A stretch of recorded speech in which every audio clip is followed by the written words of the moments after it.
Good evening. मैं Naveen Kumar Singh, director platform education centre private limited Patna. आपका ये डिजिटल आंदोलन बिल्कुल ही सफल रहा।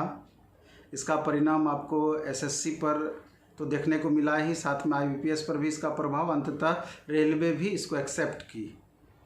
चूँकि हालांकि इसमें बहुत खुश होने की ज़रूरत नहीं है। डेट तो आज न कल तो इसको देना ही था, क्योंकि चूँकि आगे इलेक्शन था। इसके अलावे आंदोलन काफ़ी गति पकड़ ली थी और गवर्नमेंट को भी एहसास हो गया कि अगर ये लोग एकजुट हो जाते हैं, यूथ एकजुट हो जाते हैं, तो फिर हमारी खैर नहीं है।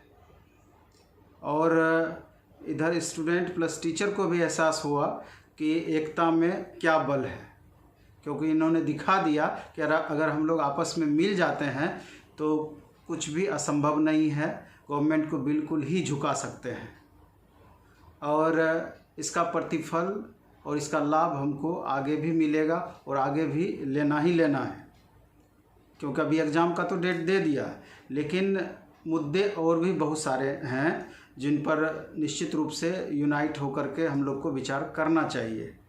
जिसमें कि एक मुख्य मुद्दा आपका निजीकरण का है, क्योंकि जिस रफ्तार से गवर्नमेंट इस सेक्टर में आगे निजीकरण पीएसयूज का जिस रफ्तार से कर रही है, ये बहुत चिंता का विषय है।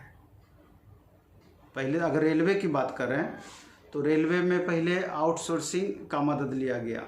आउटसोर्सिंग का मतलब ये हुआ कि ठेके प्रणाली पे कुछ काम दिया गया ठेकेदारों को। ठेकेदार मजदूर की व्यवस्था करके साफ़ सफाई और भी बहुत सारे रेलवे में वर्क थे, जिसमें मजदूर के मदद से ठेकेदार के द्वारा ये काम कराया गया। जबकि वहाँ मजदूरों का एक तरह से शोषण ही हुआ। उन लोगों को पेमेंट कम दिया जाता था और सिग्नेचर ज़्यादा का करा लिया जाता था। इसमें कंप्लीट ठेकेदारों को इसमें बहुत ज़्यादा लाभ हुआ। इसके बाद पीपीपी मॉडल पर आधारित इस प्रोसेस को आगे बढ़ाने की बात गवर्नमेंट के द्वारा कही गई, लेकिन अगर देखा जाए तो ये इतना ज़्यादा प्रभावी हुआ कि अभी आप देखेंगे कि शुरू किया गया आपका 109 रूट पर 151 जोड़ी ट्रेन चलाने की बात हुई। इसके बाद पुनः फिर 50 स्टेशन को वर्ल्ड क्लास स्टेशन बनाने की बात बोल करके उसको पूरी तरीके से निजी वेंडर को दे दिया गया, या जो बिजनेसमैन इसमें रुचि दिखाए उनको वितरित कर दिया गया। और ये आगे लगातार इसका दायरा बढ़ रहा है। तेजस एक और उदाहरण है। तेजस सफल रहा तो अन्य रूटों पर भी इस तरह की गाड़ी चलाने की बात हो रही है और स्टार्ट भी बहुत जगह कर दिया गया इसका। तो जैसे जैसे गवर्नमेंट को इसमें सफलता दिखेगी, लगातार इसका दायरा निश्चित रूप से और बढ़ाया जाएगा। तो इसलिए हम लोग को पुरजोर विरोध करके इस मुहिम को यहीं पे रोकने का प्रयास करना चाहिए, क्योंकि ऐसे ही इतनी कम वैकेंसी अब वर्तमान में देखने को मिलती है। पीछे आप देख लिए वो इलेक्शन बेस्ड वैकेंसी थी, इसका प्रोसेस अभी तक आपका चल रहा है। लेकिन अब कोरोना भी एक बहाना हुआ। कोरोना के कारण बता दिया गया कि हम 50% आने वाली वैकेंसी में सीट में कमी करेंगे। केवल आपका टेक्निकल पोस्ट, ऑपरेटिंग पोस्ट तत्काल उसी की वैकेंसी आपकी आएगी। ड्राइवर का, टेक्नीशियन का, जेई का और सेक्शन इंजीनियर वगैरह का, यही वैकेंसी अभी वर्तमान में आएगी। तो जबकि बेरोजगारों की एक लंबी फौज तैयार है। आप देख रहे हैं कि रेलवे में 1,40,000 पोस्ट के लिए लगभग 2,40,00,000 बच्चे फॉर्म भरे। तो इससे आपको अनुमान हो सकता है। और ये दौर गवर्नमेंट का सिर्फ रेलवे तक सीमित नहीं रहा, एक बगल से ये बेचने के लिए अभी तैयार है। इसका सीधा सा उदाहरण है, 2014 में जब मोदी गवर्नमेंट सत्ता में आई तो यूथ को खास करके इनसे बहुत उम्मीद थी। बहुत बड़े बड़े इनके माध्यम से सपने देखे थे कि अब हम लोग का कष्ट दूर होने वाला है, वैकेंसी की भरमार लगेगी। लेकिन यहाँ इसका साफ उल्टा हुआ। आने के साथ ही एक बगल से ही जितनी पीएसयूज थी, अधिक से अधिक पैसा कमाने के लिए एक बगल से बेचना स्टार्ट की। कुछ को डिसइन्वेस्टमेंट के द्वारा, डिसइन्वेस्टमेंट का मतलब हुआ कि विनिवेश, एक होता है निवेश, निवेश का मतलब हुआ कि किसी कंपनी में आप पैसा निवेश करते हैं या लगाते हैं, या बिजनेस में पैसा निवेश करते हैं या बिजनेस में पैसा अपना लगाते हैं। और विनिवेश इसका जस्ट उल्टा हो गया कि जिस कंपनी में आप पैसा लगाए हैं फिर उस पैसा को आप उससे निकाल रहे हैं शेयर के माध्यम से या अन्य वेंडर अन्य हिस्सेदार अपना हिस्सेदारी बेच करके उस कंपनी में अपना पकड़ आप कमज़ोर कर रहे हैं तो अधिक पैसे के खातिर। अभी आप देखेंगे, हम आपको बताने वाले थे कि गवर्नमेंट का क्या इसमें पॉलिसी रहा। 2014-15 में जब मोदी गवर्नमेंट सबसे पहले सत्ता में आई तो 24,348 करोड़ का डिसइन्वेस्टमेंट हुआ। इसके बाद 2015-16 में 23,996 करोड़ का डिसइन्वेस्टमेंट हुआ। इसके बाद तो रफ्तार पकड़ ली आपका 2016-17 में 46,247 करोड़।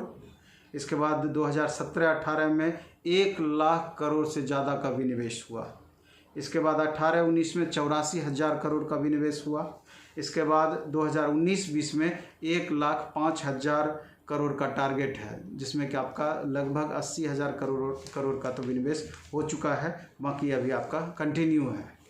इसमें अगर इस कड़ी में देखा जाए एयर इंडिया, इसके बाद BSNL, MTNL, PEC, MSTL, इसके बाद अगर आप देखा जाए तो ऑयल रिफाइनरीज कंपनीज, वहाँ पर भी सरकार अपना दाव खेल रही है। वहाँ से भी उसको भी डिसइन्वेस्टमेंट करके अधिक से अधिक पैसा वहाँ से भी निकालना चाह रही है कि सत्ता चलाने के लिए, देश को प्रगति के राह पर दौड़ाने के लिए हमको बहुत अधिक पैसे की ज़रूरत है, जो कि हम पब्लिक सेक्टर यूनिट को बेच करके वहाँ से ही कलेक्ट करेंगे। अपना कुछ उस तरह का करना नहीं है, लेकिन बेच करके पैसा जमा करके भारत के उत्थान में पैसा लगाएंगे।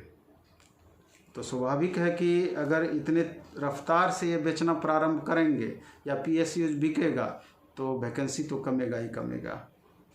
अब प्राइवेट जॉब की बात ये करते हैं कि वो जॉब नहीं है तो उसकी सिक्योरिटी आप समझ सकते हैं, हमेशा सर पे तलवार आपका लटका हुआ रहेगा। और उससे क्या होना है, गवर्नमेंट चाहती है कि अभी जो एम्प्लॉय को ये 50 से 60 हज़ार रुपये अगर देते हैं उतने में ये 6 एम्प्लॉय को एक्स्ट्रा रख लेंगे। अभी उसी नीति पर ये काम कर रही है, लेकिन उससे काम नहीं चलना है। इस पर निश्चित रूप से आपको सजग होना पड़ेगा, इस पर आपको ध्यान देना पड़ेगा, नहीं तो बहुत पछताने की ज़रूरत पड़ेगी। अभी आप देखेंगे कि इस बार जो विकास दर आपका रहा -23.9% का, जो कि 40 साल में सबसे कम रहा। अब गवर्नमेंट बनाएगी कोरोना का बहाना कि पूरे वर्ल्ड में अभी यही चल रहा है, ये सब एक बहाना ही है। तो एक तो ये आपका इशू हो गया निजीकरण का। दूसरा महत्वपूर्ण इशू आपका है कि SSC की तर्ज पर रेलवे का भी कैलेंडर जारी होना चाहिए। इसलिए जारी होना चाहिए कि 2 साल 3 साल से तो पहले इधर अभी हाल फिलहाल में वैकेंसी आपको रेलवे का देखने को नहीं मिलता है, और 2 साल कम से कम लग जाता है उसके सारे प्रोसेस को पूरा होने में। एक पंचवर्षीय योजना उसमें चला जाता है आपका एक पूरा प्रोसेस में। तो मेरा कहना ये है कि रेलवे का कैलेंडर जारी अगर होगा, आप कम ही वैकेंसी दीजिए लेकिन रेगुलर दीजिए, जिससे स्टूडेंट का मनोबल भी टूटे ना। अगर इस बार हमारा रिजल्ट नहीं हुआ तो अगले बार के लिए कम से कम हमको पता है कब वैकेंसी आना है, कब एग्ज़ाम होना है, हम तैयार रहेंगे। ये चीज़ निश्चित रूप से होना चाहिए। और जॉब क्रिएशन पर चर्चा होना चाहिए कि प्रत्येक साल आप कितनी वैकेंसी दीजिएगा, इस पर भी निश्चित रूप से आपका कोई नीति होना चाहिए। नहीं तो स्टूडेंट का या बेरोजगार छात्रों का जो इतना बड़ा फौज है, ये आपको बकसने वाला नहीं है। तो निश्चित रूप से आगे हम लोग फिर से एक बार यूनाइट होकर के कुछ दिन रुक कर ही, लेकिन इस पर हमारा अभियान फिर से शुरू होना चाहिए।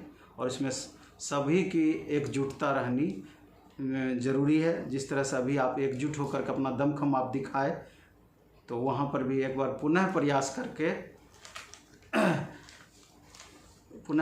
करके सब आपस में जितने भी इस बार टीचर का सहयोग रहा, हम उम्मीद करते हैं कि अगले बार भी टीचर और स्टूडेंट सारे सहयोग करेंगे इस मुहिम को सफल बनाने में।